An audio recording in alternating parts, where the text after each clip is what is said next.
Oke, assalamualaikum warahmatullahi wabarakatuh. Teman-teman semua, kita ketemu lagi di channel diskusi matematika 54. Dan hari ini saya mau bahas kisi-kisi US di matematika peminatan ya untuk tahun 2022. Dan ini sumbernya saya ambil dari MGMP Matematika DKI Jakarta ya. Nah, sebenarnya teman-teman, saya udah pernah bikin video ini lewat live streaming pembahasan kisi-kisi US ya, cuman karena beberapa hal ada beberapa live streaming yang kepotong, jadi saya putuskan buat bikin lagi videonya secara full lengkap ya. Oke, nah ini akan saya bagi jadi 5 part atau 5 bagian teman-teman. Ini bagian yang pertama, itu nomor 1 sampai nomor 7. Oke, sebelum dimulai, silakan kalau mau subscribe dulu channel Diskusi Matematika 54, silakan di subscribe dulu.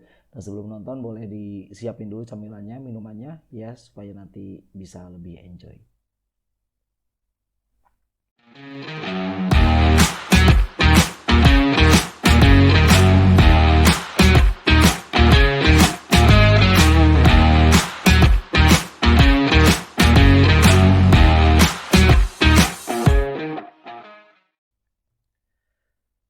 Oke, teman-teman, kita mulai dari nomor 1 ya. Nah, di sini butir soal nomor 1 itu tentang eksponen ya, tentang eksponen. Tapi nanti tidak menutup kemungkinan juga mungkin soal di sekolah teman-teman semua diubah jadi bentuknya logaritma gitu, karena di sini kompetensi dasarnya adalah tentang eksponen dan logaritma gitu ya. Oke, coba kita bahas dulu teman-teman sedikit ya.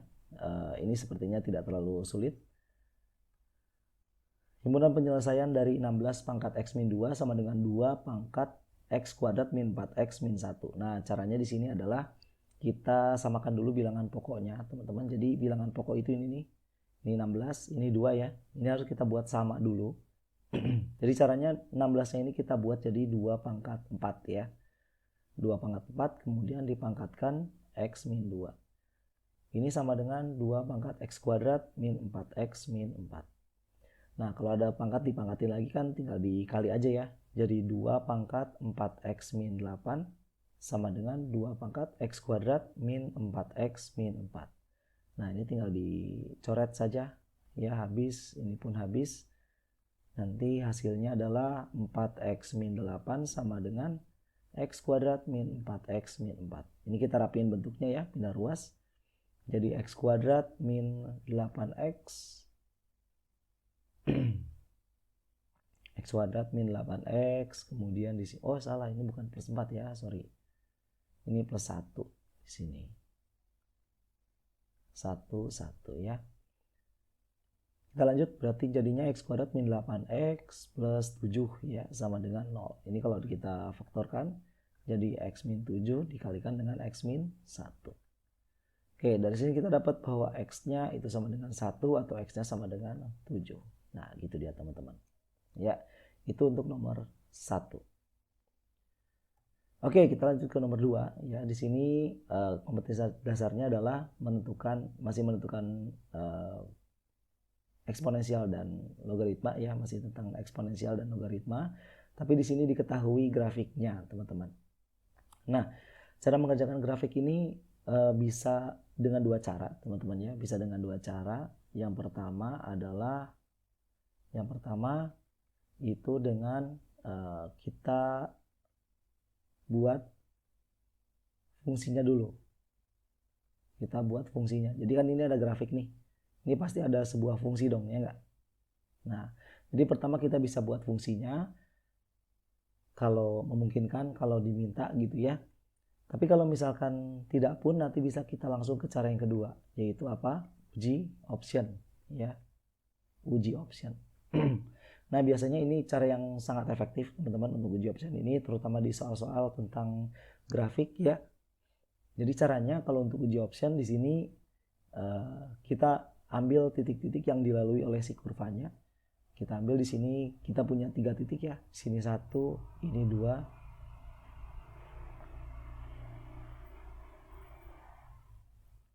Ini 3 ya. Oke, jadi titik-titik ini akan kita tulis. Jadi adalah 0,2, yang kedua adalah 1,4, yang ketiga adalah 2,10. Nah, kita tahu bahwa yang depan ini adalah X teman-teman ya. Ini X, ini adalah Y. Artinya kalau kita mau uji option, kita masukkan X-nya ke dalam sini, ke dalam opsinya. Kita masukin X-nya, cari yang hasilnya sesuai dengan Y-nya gitu ya. Kita coba masukin 0 ke sini ya. X-nya kita masukin angka 0. Berarti nanti jadi 3 pangkat 0 untuk option A, 3 pangkat 0. Maka hasilnya adalah 1. Yang B nanti jadi 3 pangkat 0 ditambah 1, berarti hasilnya adalah 1 tambah 1 sama dengan 2. Untuk yang C nanti jadi 3 pangkat 0 dikurang 1, berarti jadi 1 dikurang 1 sama dengan 0.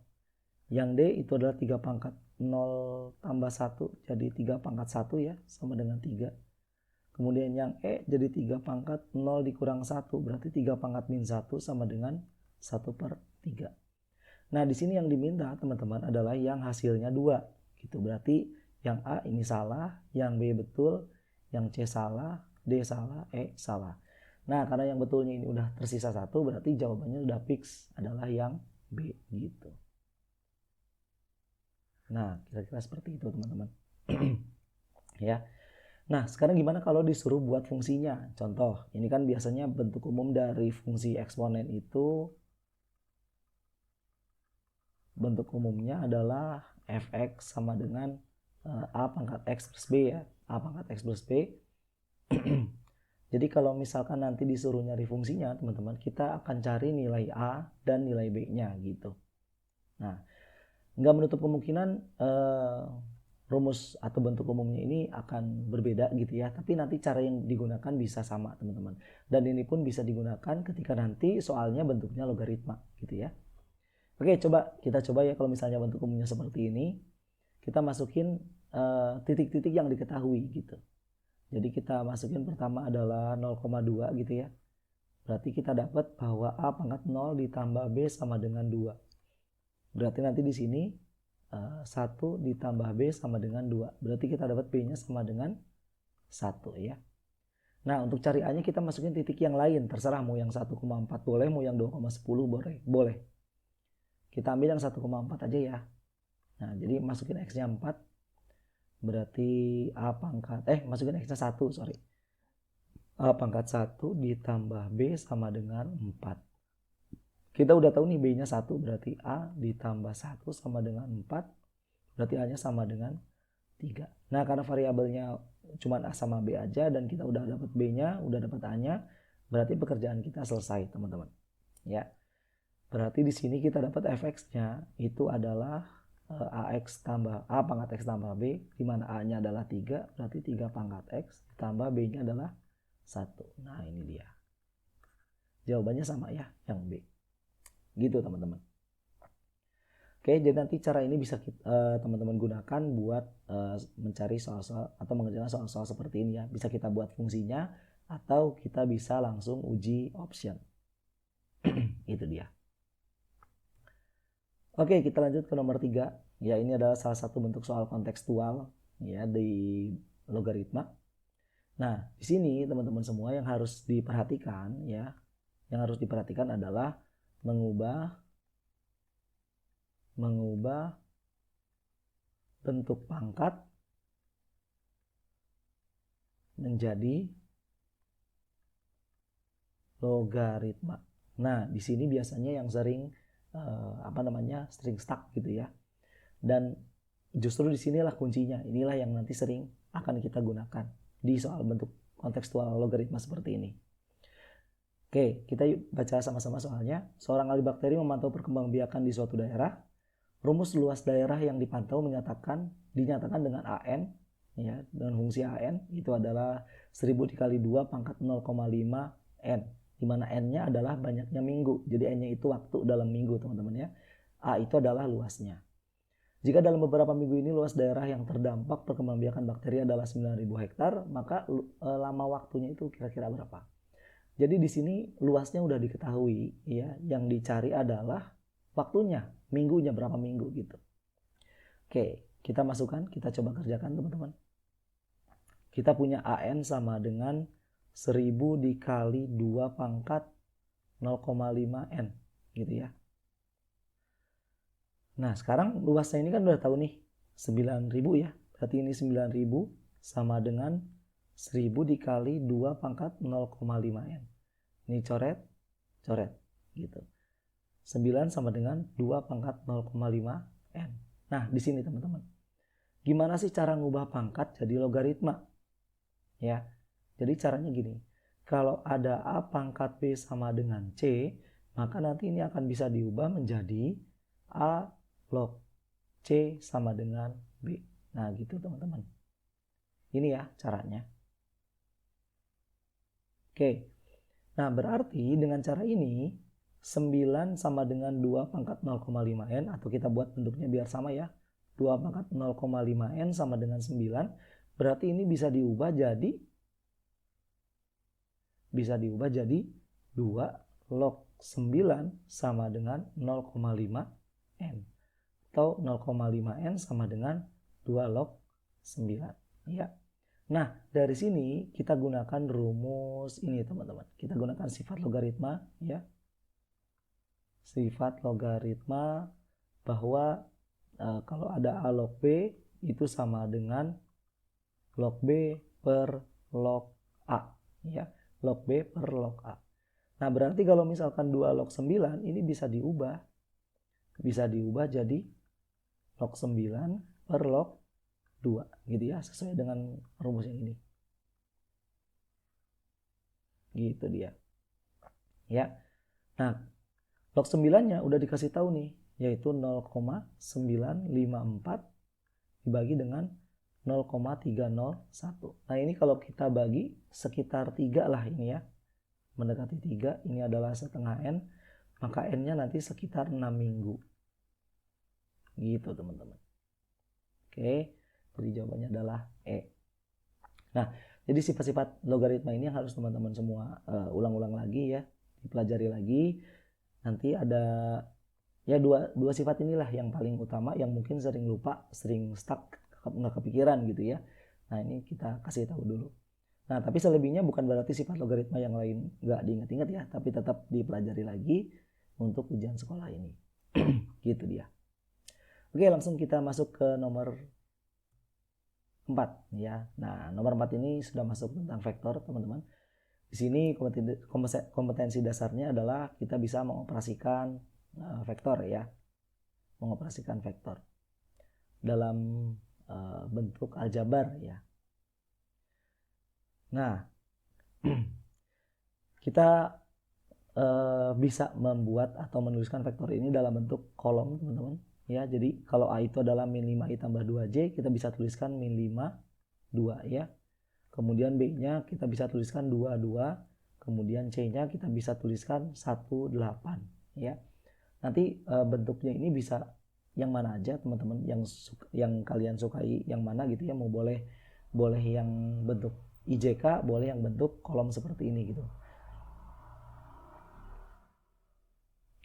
Tapi untuk saya pribadi, saya lebih suka yang bentuk kolom seperti ini. Oke, sekarang diketahui bahwa C itu adalah PA ditambah QB. Kita sebenarnya ini cukup mudah teman-temannya, soalnya tinggal kita masukin aja PA ditambah QB. Berarti 18 sama dengan P dikali A. P dikali A berarti min 5P ya. Min 5P kemudian 2P. Ditambah Q kali B. Oh, ini salah ya. Jadi yang vektornya itu yang si B-nya. Q kali B berarti nanti jadi min ya. 2Q sini 2Q gitu.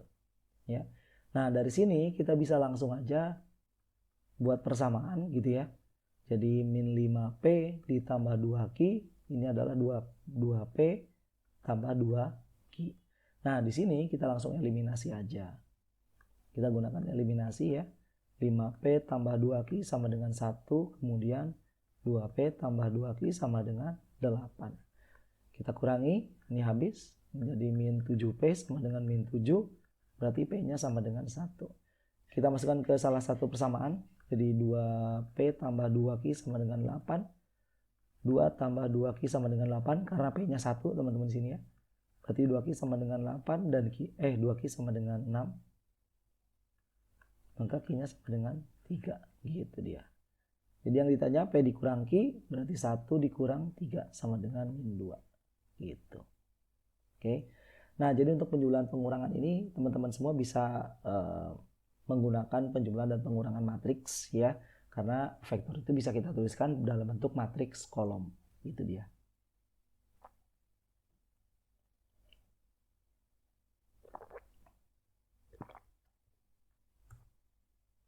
Oke, kita lanjutkan ke nomor 5. Tadi di nomor 4 kita sudah coba menjumlahkan dan mengurangkan vektor ya. Tapi dalam bentuk aljabar. Nah, sekarang bagaimana caranya menjumlahkan atau mengurangkan vektor dalam bentuk geometrinya. Oke. Nah, ada dua metode teman-teman ya untuk menjumlahkan dan mengurangkan vektor, atau saya buat menjumlahkan aja ya, karena kan mengurangkan itu sama aja kayak menjumlahkan dengan vektor negatif. Jadi intinya penjumlahan juga sih gitu ya. Jadi ada dua metode teman-teman untuk menjumlahkan vektor. Yang pertama adalah metode segitiga ya, atau poligon. Nah, caranya adalah di sini kita tinggal menempelkan pangkal vektor ke ujung vektor yang lain ya.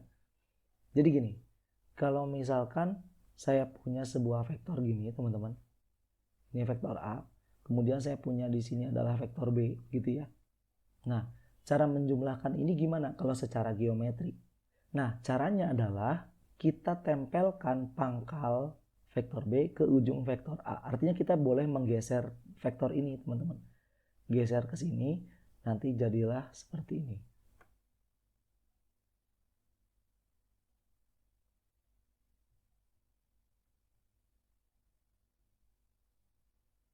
Nah, jadilah seperti ini ya. Jadi ini yang harus diingat teman-teman ya. Yang harus diingat bahwa kita boleh menggeser vektor kemanapun ya. Kita boleh menggeser vektor kemanapun ya, dengan syarat asalkan tidak mengubah arah dan panjangnya ya. Jadi selama kita nggak mengubah arah dan panjang vektor, maka ketika vektor itu digeser, maka vektor itu ya sama aja vektor itu gitu. Jadi nggak mengubah nilai vektornya ya. Jadi kalau ini vektor B, ini pun sama vektor B gitu ya, asalkan arah dan panjangnya tetap. Nah, kemudian yang namanya resultan atau hasil penjumlahannya itu yang mana? Dari ujung awal kita tarik dari pangkal awal kita tarik ke ujung akhir. Nah, inilah A tambah B, atau kita sebut dengan resultan. Gitu teman-teman. Itu yang pertama, metode poligon. Yang kedua adalah dengan metode jajar genjang. Ya. Jajar genjang. Jajar genjang sebenarnya caranya hampir sama gitu ya. Saya punya vektor A misalkan di sini. Kemudian saya punya vektor B misalkan di sini. Nah, caranya kalau jajar genjang kita menempelkan kedua pangkal vektor. Ya, jadi pangkal dengan pangkal. Kalau tadi kan pangkal dengan ujung, sekarang pangkal dengan pangkal.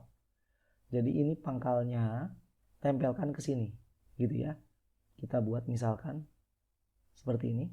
Ini vektor B, ini pun vektor B, gitu ya. Ini vektor A. Nah, terus resultannya gimana? Resultannya adalah kita buat pergeseran dari vektor A, teman-teman di sini. Iya. Nah, jadi ke sini nanti vektornya. Inilah metode jajar genjang. Ya. Ini A plus B. Ya, atau resultannya. Gitu, teman-teman. Nah, ini harus diperhatikan panahnya, teman-teman semua, bahwa ini A ke sini, vektor B-nya ke sini, C-nya ke sini. Kemudian kalau jajar genjang, A-nya ke sini, B-nya ke sini, resultannya ke sini, gitu ya.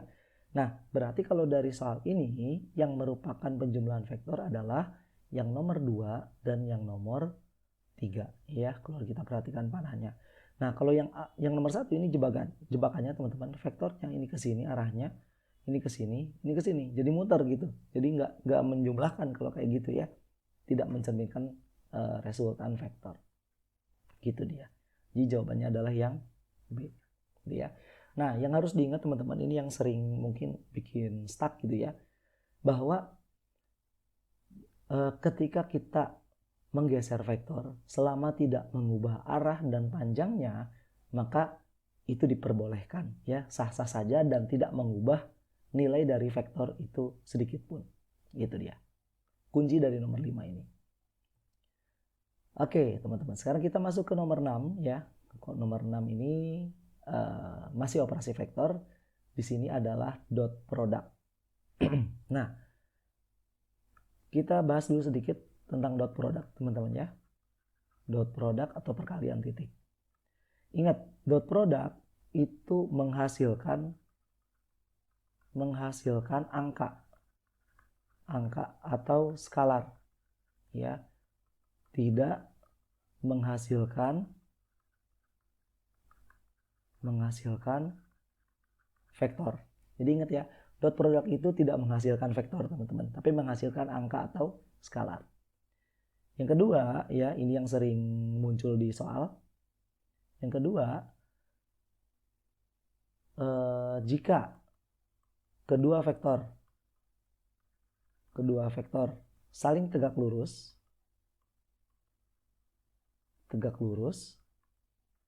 maka dot produknya sama dengan 0 gitu ya. Itu yang kedua. Yang ketiga cara mengalihkan. Contoh saya punya 1 2 3, mau saya kalikan dengan 4 5 6. Nah, gimana caranya gitu ya. Jadi caranya adalah kita kalikan aja elemen-elemen yang bersesuaian teman-teman, 1 kali 4, 2 kali 5, 3 kali 6, tapi nanti hasilnya kita jumlahkan.